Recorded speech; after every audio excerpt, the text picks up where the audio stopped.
Hey, welcome back. Last week we talked about lighting a small space and the problems involved in that. Today we're going to talk about lighting a big space, exterior nighttime, where if you don't put lights up, everything is dark. You want to be able to pan and move the camera, so any lights you do have need to be off camera, either out of frame or above the frame, lights up high. Getting big lights up high has traditionally been almost impossible for single operators, solo filmmakers like myself, but I came across a couple of solutions that I wanted to share that have been working really well for me. So this is a continuation of a short film. I want to share two scenes with you. One where the two women are talking by the car. The second one where the car stops, the other one runs up and they hug, illuminated just by the brake lights. The first one is a nighttime exterior in a driveway, and we have one of the characters walk into it. I cross-keyed these two actors. I used just two main lights to light this scene.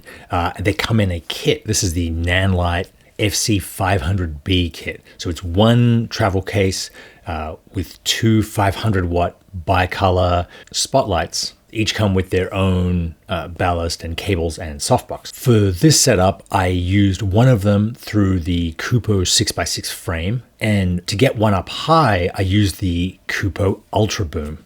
This is a really cool piece of equipment, which has changed how I rig my lights up high.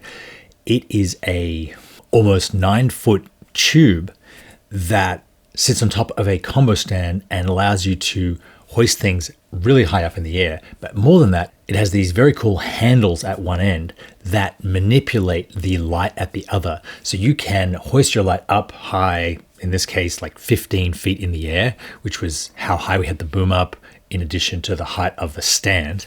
And then you can pan and tilt your light without having to take it down again. The other great thing about hoisting lights in this way is that you don't need to lift the entire weight of the light, the boom, and the counterweight.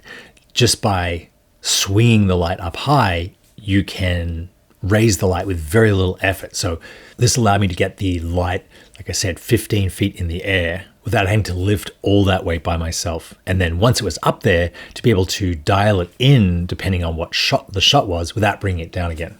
I shot the scene by the car, starting with the wide. It was on a 50mm Canon Sumire on my Canon C500 Mark II.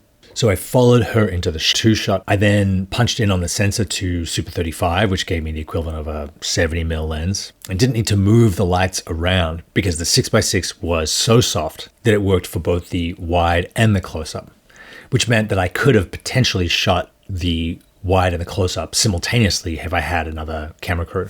I then turned around and shot the mid and then the close-up on the other actress. And I thought I was going to have to relocate the light on the stand, but even though it was maybe 15 feet away, it was significantly punchier than the light on the other actress.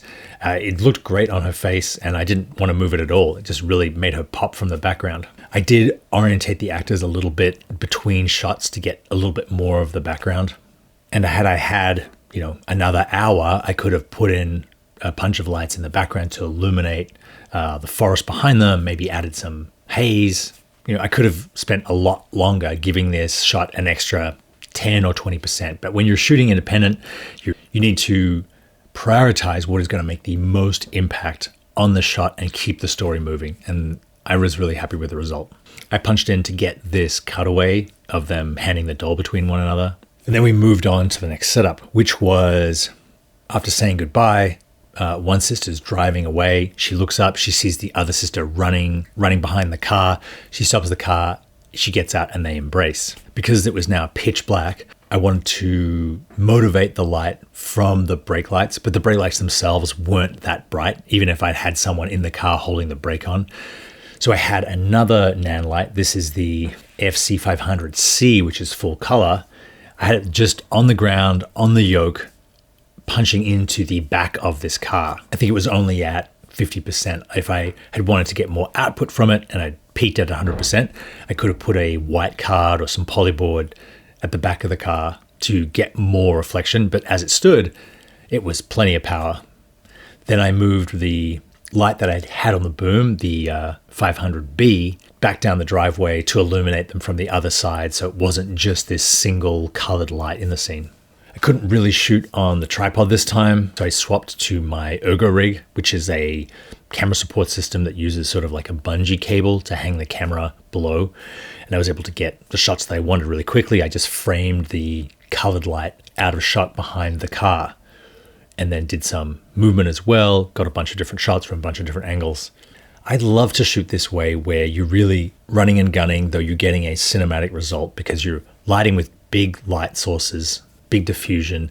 It's giving you a lot more freedom to move your characters around because it's not just lighting a single point. It's like lighting more of the environment. You have much more freedom. Your actors have much more freedom. They tend to give better performances, and you still get a cinematic look that feels like a story rather than a documentary. If you're interested in more cinematic lighting techniques, I have a bunch on Canon Masterclass. You can buy the courses individually, or you can get all 40 plus for one low annual price. Thank you very much for watching. I will see you next time.